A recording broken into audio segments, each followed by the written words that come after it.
I want to shift the discussion now to Singapore, okay? Because the title of our discussion is really, is there a moral crisis in Singapore, and what are its manifestations politically? Right? Would you like to talk about that? Sure. Vernon, maybe I can have that. Yeah. Vernon, I'll come back to you. There's plenty to unpack there.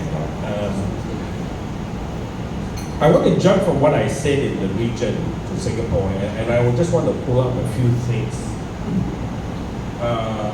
What I think is relevant for Singapore. First, professionally speaking, looking at research on political science, international relations, in the old days when we talk about democracy, good governance, the key variable we will use, and I think many of us will be familiar with separation of power, the judiciary, executive, legislature. Rule of law. Yeah, rule of law. Rule by law. Yeah, well, that's a different law. We talk about media freedom.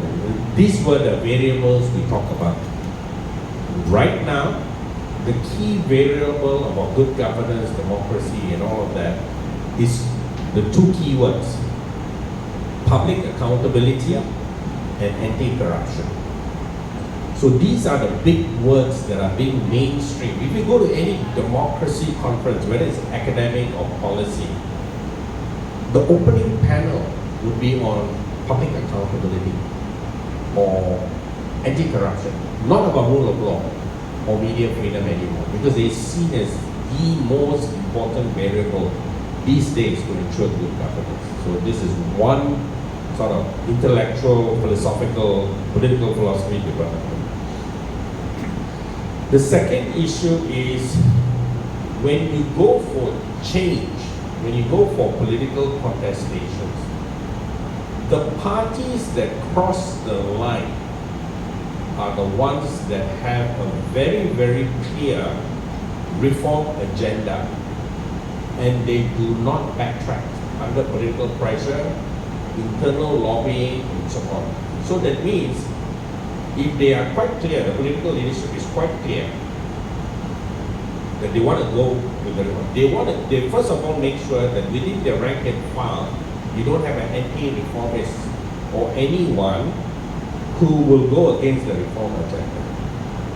And also, as you are going campaigning towards a political end, you're going to cross the line, there will be pressures, so-called pressures, to soften your stance away from the reform agenda.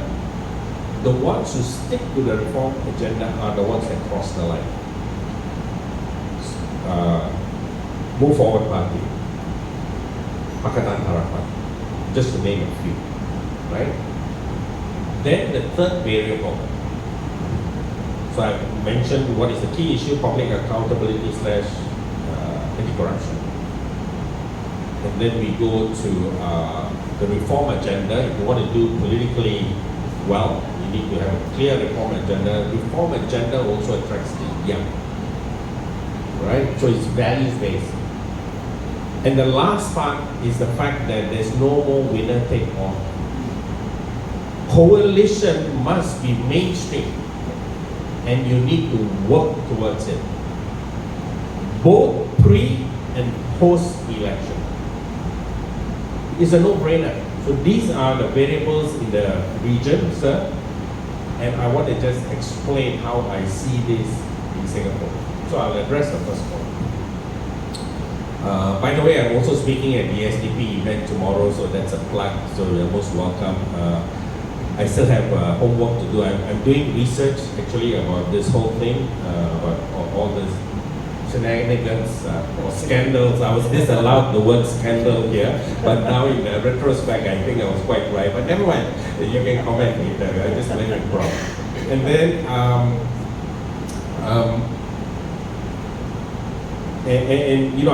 the event is tomorrow afternoon, so I will also just be a bookworm tomorrow and finish my research.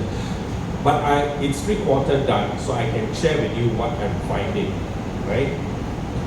First of all, I think we are discussing whatever that's happening in our society in a very, very short term, very now in history time. My research has shown, and I'll be presenting this tomorrow in a more detailed way, but I can just share with you.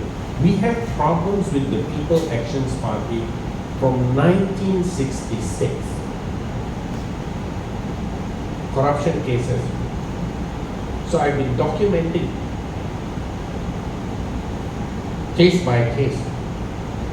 I can tell you, each of them who have been corrupt, I'm not talking about the moral issue, which is a different one, I'm just talking about those dealing with financial, minimum have spent minimum 3 terms in Parliament. So that means these people have been in Parliament. These are facts. Yeah, please. How did you determine 1966? What is that? Oh no, I mean I do proper research. I mean go to National Archives, newspaper records, and So there were incidents, there were events in 1966 pointing towards what you were concluded. yeah, 1966 is one incident. Then you have another incident in 75, and so on and so forth. You almost have regular incidents. You tell us what were the incidents. Yeah. So I'm actually tabling them out. Because quite a few of us here are very used to that, right? We need to define who are these terms. Well, I have to set up and look at my phone, which I can, but I just want to give you the big picture. Big picture first. So there has been a constant flow of, let's say, financial misuse of office kind of behavior.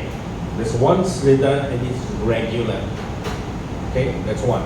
So when we talk about the incident now, we should go back historically and pull out the facts. Then you have a slither of this ethics, moral, personal behavior issues, right? I don't want to judge. I think many of us don't want to judge, because these are personal choices and affect individuals' behavior, all of that. But I think we can call out in those incidents procedural matters. There was conflict of interest. Why was it, managed this way, and all of that.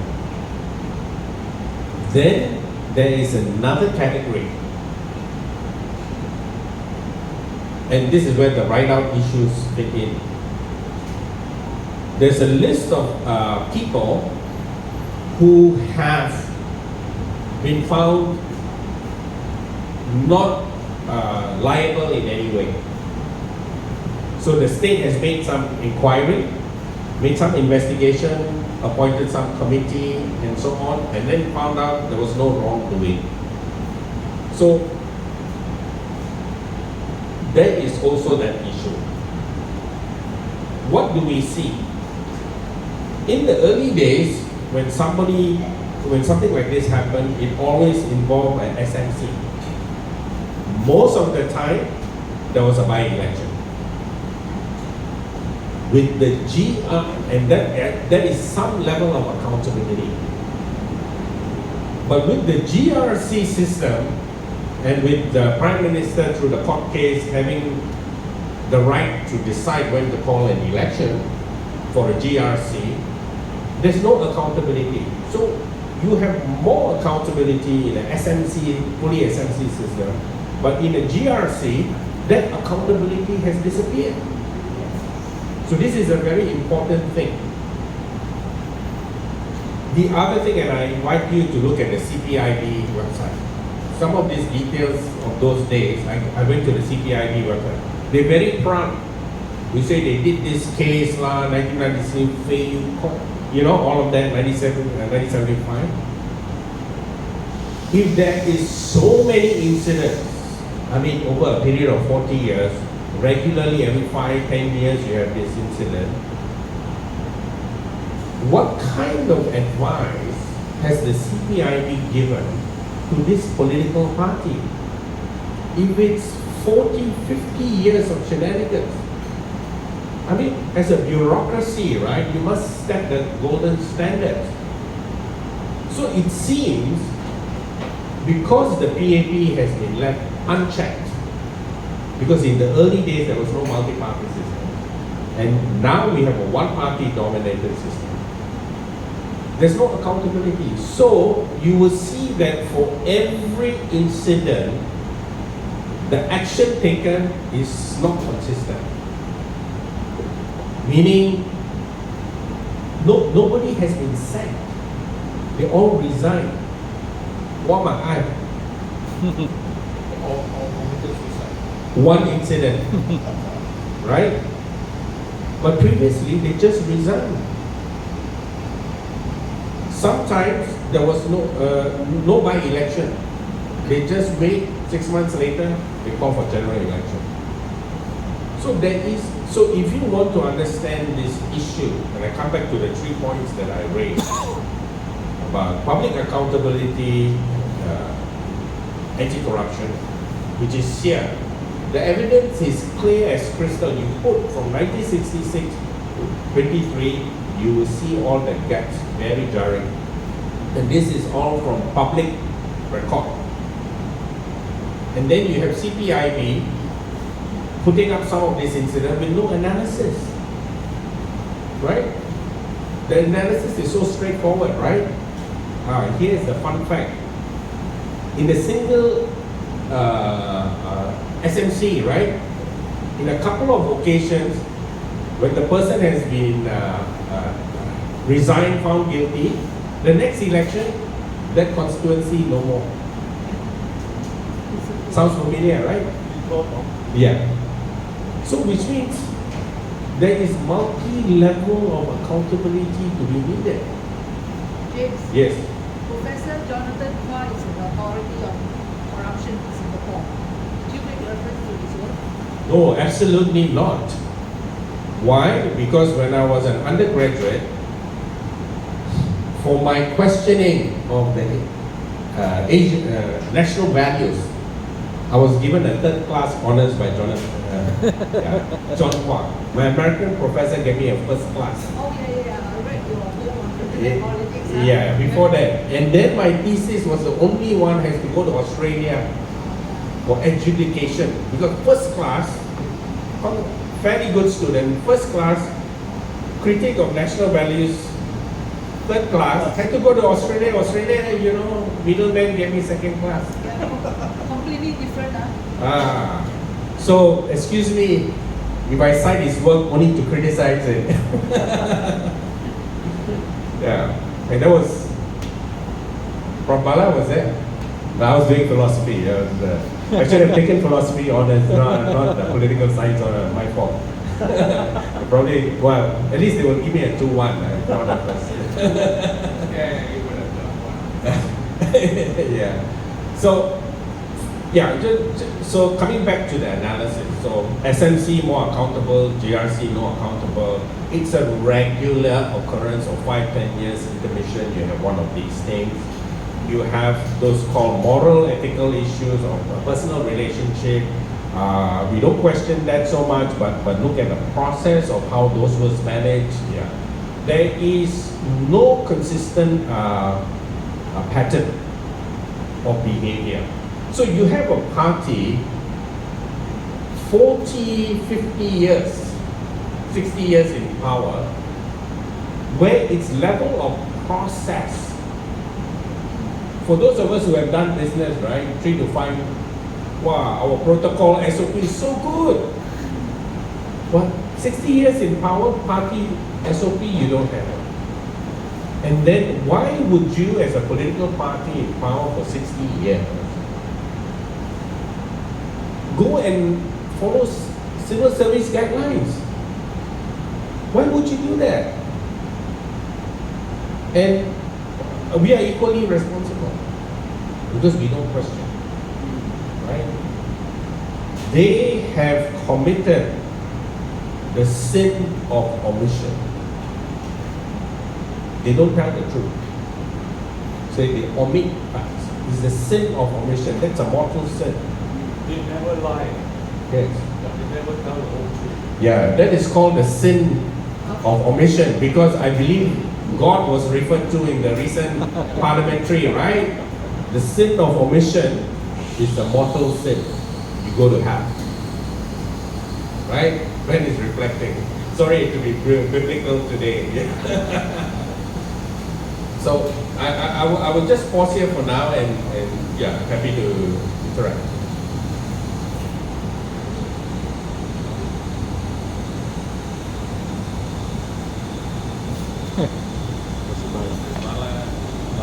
Bala. Yeah. There's one more thing. Thank you. Yeah. You know, I go to that remark you made earlier that the future of politics in this part of the world will have to be a coalition politics.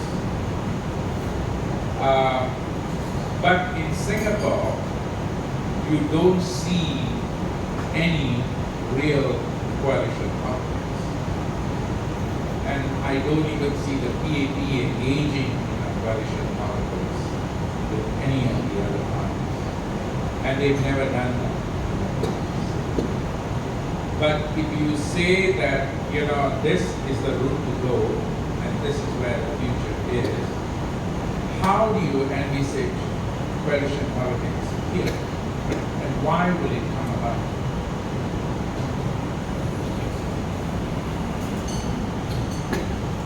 I mean, we have to look at the results. So here it's values based. Coalition needs to be values based.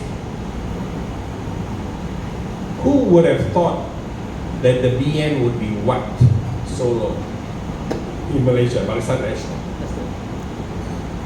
Barisan Nasional is only in name, it's only UMNO. MIC, MCA, zero. So they shouldn't even be called Barisan Nasional. They should be just called UMNO. But the progressives did not have the vote, the numbers, the PH, Pakatan Harapan, and PKR, the more dominant and progressive lot, also couldn't gather money. It was not overall dominant. So in an ideal world, you should have a coalition with those who share the same values. But what we are seeing is the politics of expediency, right? And what happens both in Thailand and in Malaysia, and I start with Malaysia first, we spoke a lot about Thailand.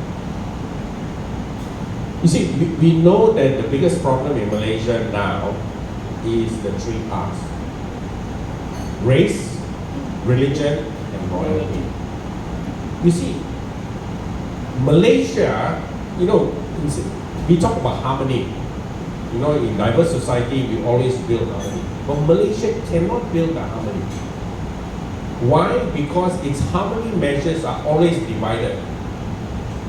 Jakin, Islam, and all that component. If you are a minor Islamic sect, which is not endorsed by the mainstream, that's even worse. Then you have under the Ministry of Unity, non-Islam groups. So multi-faith groups, right, cannot bring Islamic groups into a coalition. So this is the dilemma, right? So the PKR, right, Anwar, in order to differentiate himself from BN, which was, you know, the 3 R's, introduced diverse multiculturalism and social justice, because he wanted to appeal to the Malay vote bank, but also to the other communities. So he needed a device. Is he against the 3 R's? No, because it would be political suicide. So he practiced 3 R's with a tone of soft multiculturalism and justice to all communities, social fairness, equity. right? So Malaysian politics is cut like that. So the assumption going into the election was, okay, PKR is reformist, the Chinese voters threw their back, the Indian voters 50-50, because extreme minorities, they are always not stable, right? But he cannot carry the multicultural agenda through because he don't have the numbers. So he has to partner with UMNO, yeah, and because of that, he had to compromise. So he began publicly to say, my government will not support LGBTI groups, for example. Islam will be the religion of the country. Malays will continue to get more support because he's fighting for votes in Kelantan and Terengganu. So that's it. Okay, it's a very racialized society, so it requires a racial religiousness. Let's move away from that. Let's move to Thailand. No, sorry. Before you go on to Thailand, right, the 3 R's, religion. Pakatan National actually campaigns on pro-Islamic values. So do you see a danger that they are pushing towards a more extremist Islamic kind of agenda? Okay, I think we need to put that. So what Alfred asked is the Perikatan National, is it going through a more sort of extremist, racist agenda? My reading across the region, right, is like this. The internet has reduced everybody's monopoly on information and everybody's monopoly on agenda setting. So there is a big disruption. The ruling elites can feel it. They can feel their power slipping away. They do not have total control, but they are trying to hold on. So at this period of time change, the hardcore loyalties of these regimes, they engage in extreme measures. You can call them radicals, you can call them extremists. In some countries where race and religion is not so much a marker, let's say in Thailand or in Cambodia, they will be ultra-nationalists, but all of an extreme form, because they need to go right-wing in order to rally their support for the elites who are slowly losing their power. It's a large effort. So it's coming back to Malaysia. Yes, the Malay vote bank is 60%, and they are trying to campaign, but the Malay vote is very, very varied. It is not homogeneous. Many Malays, like people of Muslim faith, are very different. When I go to Malaysia, I'm told by Muslim women, James, don't talk about freedom to believe or freedom not to believe. I am forced to believe. That's what last week I was presenting something on 3 R's at the Malaysian Bar Council. These are urban Malays. Yeah. Women, it's my right not to wear the tudung. I don't need an imam to tell me. Right? So the Malaysian context is very, very varied within that, right? And for example, one NGO, Sisters in Islam, right? They want rights for Muslim women not to wear the hijab, among other things. And they say, look, the other problem with or challenge in Malaysia is they want the mainstream Sharia law over civil law, right? So Sharia law is supreme. So there are other challenges there for other communities and things like that. So coming back, you will see right-wing extremism, radicalization, ultra-nationalists will be the features of campaigns and hate as societies go through a regime change. It's a natural manifestation. And we, coming back to Singapore, that's why you have all these insights, spouting negativity. Right now we can already recognize all the fake accounts, right? No persona and things like that. So this is very important. So Singapore is also, for me, in a crossroad. The ruling party is properly exposed. And if I bring in that whole historical list of issues, they resign strategically before elections. There's no accountability, there's no process. CPIB, celebrates their achievements of investigation, but they have no analysis. They have not told us whether they have advised this institution to introduce more compliance. Even if we take a positive approach, we are involved in so many things that deal with, money matters. Every year, if you go to an accountant or you go to an auditor or a partner and so on, they will tell you, okay, these are the gaps. Let's strengthen it. Let's put more processes in place so we have more diligence, more better reporting and all that. 60 years, and CPIB cannot advise a major institution that has had so many people over the years. Something is not right. Something is not right. Right? So until we look at it from a longitudinal point of view, we might be myopic in just looking at this incident, right? Because the GRC system also doesn't give you accountability, right? So you have now 5 GRCs empty. I'm talking about 2 parties, right, that are in parliament with elected seats. 5 GRC empty, that is 700,000 voters affected. You add West Coast, another 150, that's 850,000. So that is nearly 40% of the electorate. Electorate was only about 2.2, I think.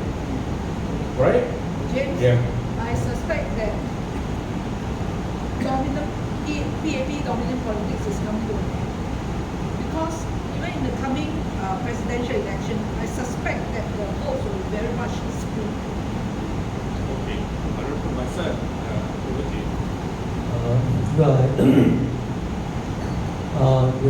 I can't help thinking that we are covering a lot of things. So if it's okay with you, I'll just agree that there are many examples of people being unfairly treated and people being treated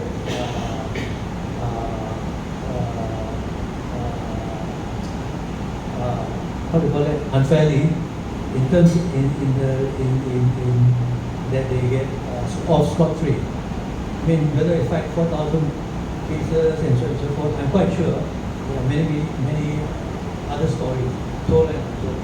And it's not unexpected. I mean, even one of the ministers, when his car was stretched, okay, they can catch the culprit when the culprit went to stretch it the second time. So anybody will be able to tell you, if you want to put up an exercise just to catch someone to stretch your car, how many people you must you be using for how many weeks, and so on and so forth. Who can get that kind of benefit? Obviously not a common person. And they dare to use this example to boast that the police are so efficient and so on and so forth. But obviously everybody knows that it is only the select few that get it. And when so there are many other stories, right? When SQ can convert one of their planes to a flying hospital, right? I mean, so it's not that we begrudge that kind of stuff. There are a lot of these examples. So the point I'm trying to get at simply is that whether it's in Thailand, Malaysia, and so on and so forth, whether people need to be on horse trade a bit because of exigent agencies of, like you say, Anwar has to give some allowances to Malaysia and so on and so forth. And he himself is personally appealing and say, please trust me, sort of, so that I can consolidate and so on and so forth. That was, I think, your point. So I think it goes without saying that everybody was, at the end of the day, I'm just reminded that what Mao Zedong said, that power comes from the barrel of the gun. In other words, of course, we are not talking about guns, whether it's in Thailand or Singapore, but unless you have the political power to change the government, a lot of these things will just continue. I mean, we are here 40 years, 50 years, talking about kind of things. This is quite frustrating. You know? Just a small story, okay? When during my before my time in school, we had quite a lot of science labs. Catholic High did not have enough science lab. Okay, LKY called up the teacher in charge of our school and said, "Can you help Catholic High with some of the giving them some time on with your science lab? After all, you had more than that." So the guy said, "Okay, let me see what I can step in." He came up with the idea. He says, "Okay, since we have the science lab in our school, we will use the science lab, but only in the morning. Catholic High will only use it in the afternoon." That very afternoon, Can you come to the point? What's the point? okay, that very afternoon, the teacher was fired for making that decision. And this was before 70 something. So my point- Basically, let me summarize what you are trying to say. My point- You're basically saying that the political system run by the incumbent government, right, is actually practicing double standards, right? When it comes to their own interests, they are very vigilant. When it comes to other people's interests, they put it aside. Right. So that is the kind of cultural problem Correct. in the political system, right? Would you want to comment about that? I mean, everybody knows that. Yeah. So what's the question? And the conclusion you have come to is that you got to get rid of the government, right? And have a new government, right? Okay, so that's the conclusion, right? Yeah, Yeah. correct, yes. That's just correct. Okay, I think I'm not a supporter. Any other?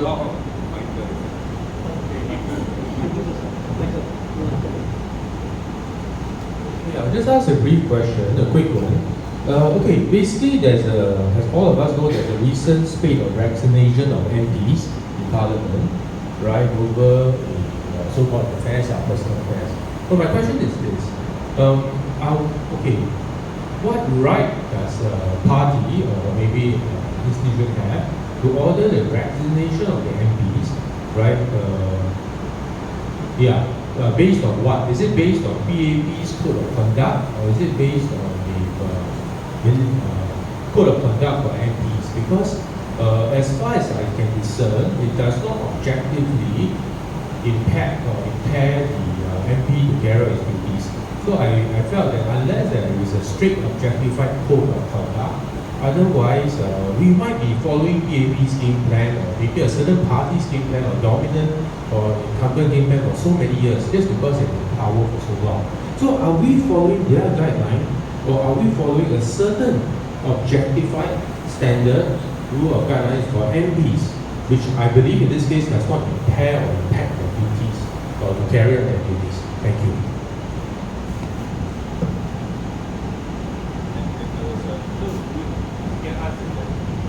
Okay, I'm not sure whether your what you are doing, do you conduct polls with regards to the recent happenings, just to get a feeling from the ground? That's my first question. Now the second question is that over the years, AGC has reported many lapses, right? But it seems that nothing has been done to take care of the culprits. So perhaps your comments? I'll circle back to my comment. Yeah. First of all, no, we didn't do any. I didn't do any polls. Polls take time and money, and so one of the things I want to just throw it out to colleagues here is we do need an independent kind of research institute in Singapore that looks at some of these, as you said, lapses, public policy issues. That should be kind of citizen funded, privately funded, so that you do not get eaten by the state. Right, so it's very important. It doesn't have to be big. It can have a competent core, small group of people, then the rest can be on a piecemeal basis, volunteer. That's done by IBS. No, so like I said, independent. Yeah. So I think we need that to adhere to all of this, especially issues like this time. And because we don't have that kind of capacity, right? I believe political parties and all those that I have come across with, I always tell them you should have an in-house research ability. You must have. You must develop. It's very important. If you say media is important, research and policy development is equally important as media, because without content, there's no media. Right? Because until you have that intellectual capacity, rigor, and analysis, right, you cannot push up your content. You can have them, yeah. So I think those two are interrelated, and I think people cannot respond to the AGC stuff, because political parties, even if you have MPs or NCMPs, right, you need that research support. And NCMPs are highly disadvantaged because they get next to nothing, to support their work. So that's the issue. So I come back to Michael's questions about whose role are we playing. I think we are not playing it by any rules. I mean, if you look at the reserves, the operation of the GICs and Temasek holding and all that, in the old days, under Lee Kuan Yew, right? Very opaque. But only in the recent years, slowly, there's some kind of reporting, not satisfactory at all, right? But so the system is still, in that sense, in terms of transparency, is still third world. This is it, right? So when it comes to holding the ruling party, it's impossible when the judges tell you, I'm sorry, we cannot interpret the law, because the law has been interpreted, passed by Parliament. We can only give you the verdict and how much sentencing based on other previous case laws, right? And some technical issues. And then if you want to appeal, you have to go to the minister, because the minister has the final say, not the courts. So we are caught up in the system. And coming back, so I'd say the first point, anti-corruption, public accountability, I think we've exhausted that. The second point, reform. So any political party that wants to get traction must have a clear reform agenda. Then you can grab traction. If you are same like the PAP, you cannot stand up from the ground. You cannot. So that's the defining. So, and then the third point, right? Coalition. Because no party is going to win, right? The ruling party, of course, will try to put forward, but my sense, cyclical sense, I think they will suffer a 3 to 4% vote swing for sure, 4 or 5, and the dip in some constituency will be more, you know, and that's where, you know, I mean, the key thing, you know, is at this stage is to cut off the two-third majority. Yeah, because this is a natural progress. Even in Malaysia, they cut off the two-third majority and then you build the momentum for change. Okay, James, so two questions. First question is on reform. Now, as far as I know, SDP has a lot of sound policies that they've been pushing out through all the years, and they've been talking about reform also for a long, long time. But if you really notice, a lot of the policies or suggestions that SDP came out with has been incorporated into the PAP, although they will never admit that. So I'm struggling to understand why does Dr. Chi and SDP keep pushing out this, knowing that their suggestions will be incorporated and plagiarized, and eventually what are they trying to achieve? Because when Dr. Chi was younger, he was very fiery and really wanted reform and the leftists and support of the underclass. But now they seem to have mellowed out a lot. And I think that's a problem here for political parties because they are so constricted by the regulations and the restrictions that the PAP put in place for electoral process that they're basically tied one hand behind the back. So moving to your third point of coalition and possibility of change in government, do you see that the only way that we have a coalition is an opposition coalition? Yeah. Why, my understanding of why the SDP did, not just the SDP and later on other parties, it was one of the first, is actually to rebut the idea that the opposition movement has no ideas. So that's why there was an aggressive push. And you know, there were all kinds of people, non-political party people who came, I mean, the health policy was literally written by doctors. In the old days, Paul was just one of the members of that committee. Well, we had so many doctors who did that. So specialist people came behind those papers, and that's why that. The other thing that all political parties collectively did was to create to push out the myth that opposition parties only come out during election. That has also been fully dispelled because that argument cannot be used. So you see increasingly these arguments by the PAP about the opposition, right? The naysaying and negative framing has been mostly rebutted, right? It is being repeated by, for example, the trolls, for example. But you know, when you troll for so long, 10, 15 years, people are immune also, right?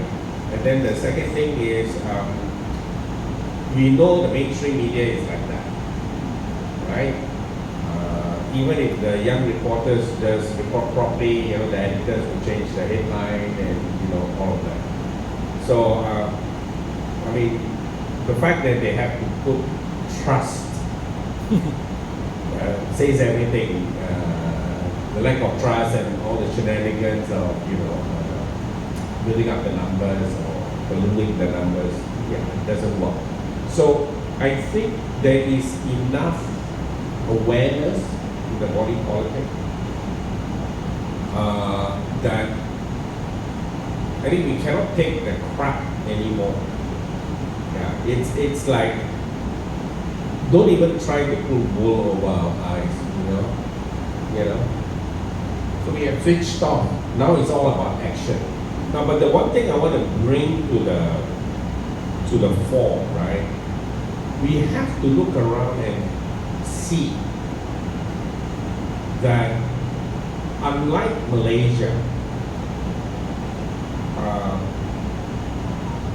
Singapore is also a place with 45% of the residents in Singapore are not voters. And we live among their midst. So when they are not voters, right, there's also that kind of impact. Because every family has a foreigner in their midst. So we often don't talk about the dynamics of how that works, right? Many people take up citizenship simply for functional reasons, right? And not for any sort of, sort of political, or let's say not even political, let's say values-based principle. If you go to Thailand, right, and Singapore, the people who come to Singapore, they have a particular value. They come here because it's a place to work, generate income, very materialistic, it's efficient, clean, and so on. They need high wages, ideally, depending on which country. You go to Thailand, the motivation is different. The foreigners who come, in a minute, foreigners who come, they want to work for NGOs. They don't mind getting $1,000 US dollars, 30,000 baht to be an English language teacher. They can live simply, they can eat street food.